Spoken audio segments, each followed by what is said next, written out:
ମୁଁ ଶୁଭଶ୍ରୀ ପଟ୍ଟନାୟକ, ଖାରବେଳ ନଗର, ଭୁବନେଶ୍ୱର। ମୋର କବିତାର ଶୀର୍ଷକ ନୀଳ ନିର୍ବାଣ। ପ୍ରୀତି ଓ ପତି। ପ୍ରୀତି ଓ ପତି ଏ ମନରେ ଏ ଦେହରେ ଦୁହିଁଙ୍କ ଦାବି। ଥରେ ଆଦରି ନେଲେ କରେ ରୋମାଞ୍ଚିତ, ଭରେ ଶିହରଣ ଦେହରେ ମନରେ। ଜୀବନ ପରିଧିରୁ ମୁକୁଳି ଦେହ ତ ହଜିଯାଏ ଅଗ୍ନିରେ ପଞ୍ଚମହାଭୂତରେ। ଏମିତିକି ଛିଣ୍ଡେଇ ଦିଏ ସମ୍ପର୍କ ପଘା ପରି। ଭୁଲିଯାଏ ପରିଚୟ, ସବୁ ପରଶ ପାଉଁଶ ହୋଇଯାଏ।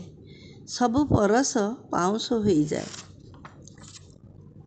ଅଶରୀର ମନ ବାସନା ରହିଯାଏ ଅତୃପ୍ତ। ଭାସି ବୁଲେ ନୀଳ ନୀଳ ଅପହଞ୍ଚ ଇଲାକାରେ। ସତେକି ଭେଟିପାରେ କେଉଁ କୁଞ୍ଜରେ ଅବା କଦମ୍ବ ମୂଳରେ, ଅବା କଦମ୍ବ କଲ୍ଲୋଳରେ, ଅବା କସ୍ତୁରୀ ଗନ୍ଧରେ। କିନ୍ତୁ ପ୍ରଶ୍ନ ସବୁ ଲୀନ ହୁଏ ଯେବେ କରେ ଆବିଷ୍କାର ଛୁଞ୍ଚି ମୁନ ପରି ନିଃସ୍ୱ ଚେତନା ଭିତରେ। ଛୁଞ୍ଚି ମୁନ ପରି ନିଃସ୍ୱ ଚେତନା ସ୍ତରରେ।